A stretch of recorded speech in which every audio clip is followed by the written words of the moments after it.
Deutsch lernen durch Hören. Verschwunden. Franz und Marianne sind auf dem Rückweg von ihrem Urlaub in Österreich.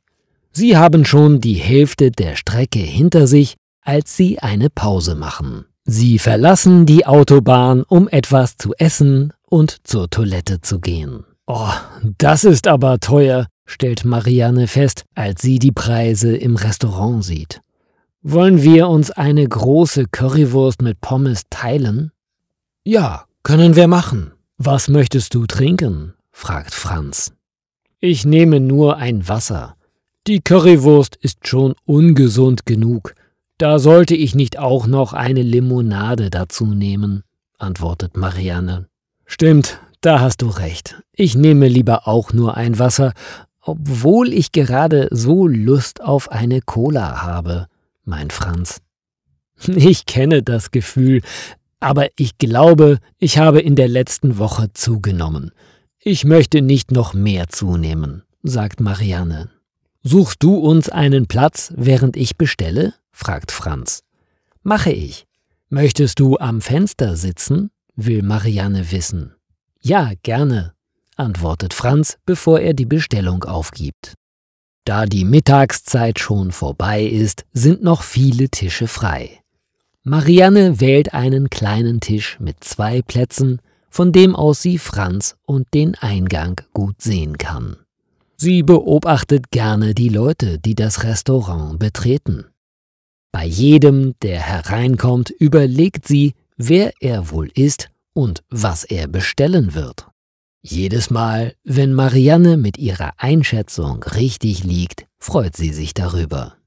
Hier kommt das Essen, sagt Franz und stellt das Tablett mit der Currywurst, dem Besteck und 2 Gläsern Wasser auf den Tisch. Sehr gut, das ist wirklich eine große Portion. Davon werden wir bestimmt beide satt, stellt Marianne fest, als sie das Essen sieht. Das glaube ich auch. Guten Appetit, wünscht Franz. Dir auch, sagt Marianne. Während sie essen, unterhalten sie sich über den Rest der Strecke, die sie noch fahren müssen. Mariannes Handy zeigt eine Baustelle und einen Stau an. Sie überlegen, wie sie den Stau umfahren können. Marianne hat bereits eine alternative Route ausgesucht.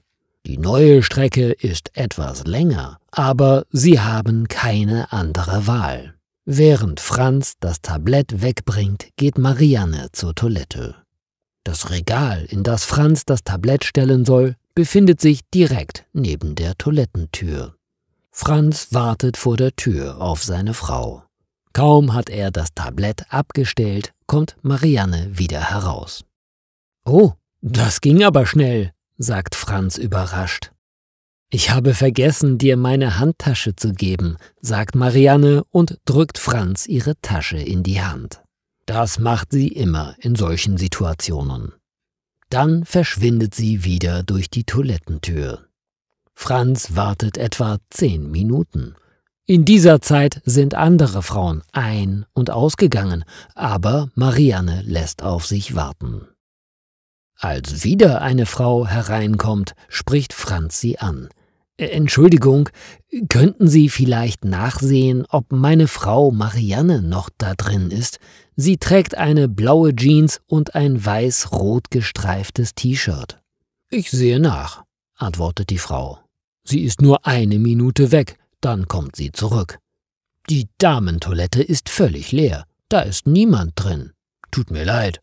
Vielleicht haben Sie Ihre Frau irgendwie verpasst«, erklärt die Frau und geht. Das kann sich Franz nicht vorstellen. Er hat die ganze Zeit vor der Tür gewartet und warum sollte Marianne ohne ihn zum Auto gehen wollen? Außerdem hat er doch ihre Handtasche. Franz beschließt, in den Vorraum der Toilette zu gehen und nach seiner Frau zu rufen. Im Vorraum gibt es nur 3 Türen. Eine zur Damentoilette, eine zur Herrentoilette und auf der 3. Tür ist ein Rollstuhlsymbol. Franz öffnet die 3. Tür, aber der Raum dahinter ist leer. Dann wirft Franz einen Blick in die Damentoilette. »Marianne«, ruft er hinein, aber er bekommt keine Antwort. Franz sieht, dass alle Kabinentüren offen sind. Seine Frau ist wirklich nicht da. Jetzt bleibt Franz nur noch die Herrentoilette. Er hat zwar keine Ahnung, warum seine Frau dort sein sollte, aber alle anderen Möglichkeiten hat er schon ausgeschlossen.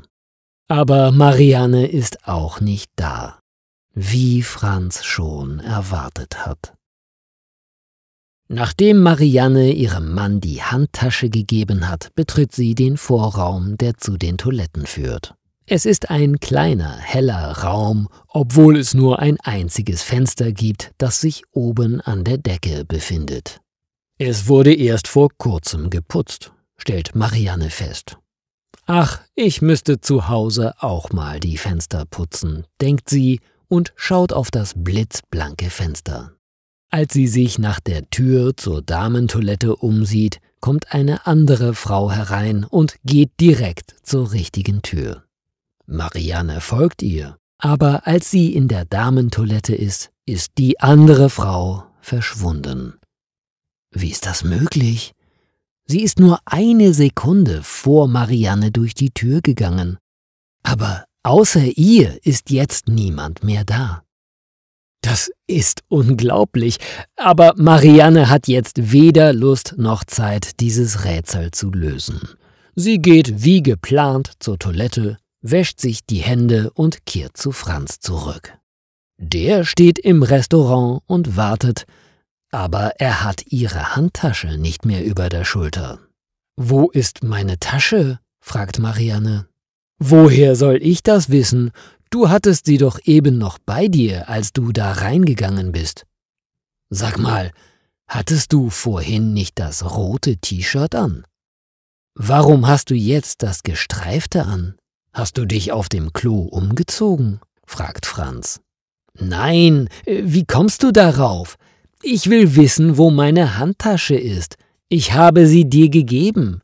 Da ist mein Geldbeutel drin, mein Handy und die Schlüssel«, sagt Marianne aufgeregt. »Du hast mir die Tasche nicht gegeben. Du nimmst deine Tasche immer mit«, sagt Franz. »Was? Ich lasse sie doch immer bei dir«, sagt Marianne. Langsam wird sie wütend. Warum benimmt sich Franz so komisch? So kennt sie ihn doch gar nicht. »Wie sollen wir denn jetzt nach Hause kommen, wenn meine Handtasche mit dem Schlüssel weg ist?« fragt Marianne aufgeregt. »Ich habe den Schlüssel in der Tasche, siehst du?«, sagt Franz und holt den Schlüssel aus der Tasche seiner Jeans. »Was? Ich habe den Schlüssel doch vorhin in meine«, beginnt Marianne, als Franz sie unterbricht. »Sag mal, hast du die Tasche nicht vorhin im Auto gelassen?« »Nein, die hatte ich vorhin beim Essen noch. Ich habe auf dem Handy nachgesehen, wie wir an der Baustelle und dem Stau vorbeikommen«, antwortet Marianne. »Welcher Stau? Welche Baustelle? Auf der Autobahn gibt es keinen Stau«, erklärt Franz überrascht. Als Marianne sich die Hände wäscht, wird ihr rotes T-Shirt nass. Mit ihrer Handtasche über der Schulter verlässt sie die Toilette. Sie erwartet, dass Franz vor der Tür des Restaurants auf sie wartet, aber Franz ist nicht da. Marianne wartet ein paar Minuten, falls ihr Mann auch kurz auf die Toilette gegangen ist. Marianne überlegt, ob Franz vielleicht schon draußen beim Auto ist und auf sie wartet, aber er ist auch nicht da. Seine Sachen sind auch alle weg. Im Auto sieht Marianne nur ihren Koffer. Marianne geht wieder hinein und fragt einen Mitarbeiter des Restaurants, ob er Franz gesehen hat, aber weder er noch seine Kollegin haben Franz gesehen. Beide sind sich sicher, dass Marianne allein gekommen ist. In einer Realität sucht Franz vergeblich nach seiner Marianne im gestreiften T-Shirt, bis er schließlich allein nach Hause fährt.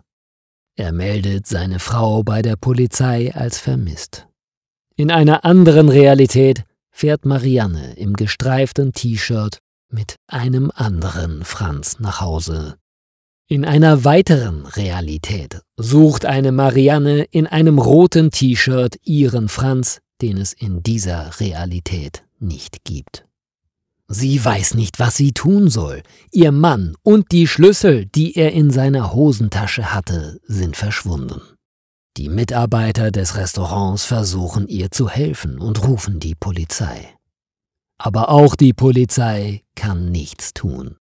In dieser Realität gibt es keinen Franz.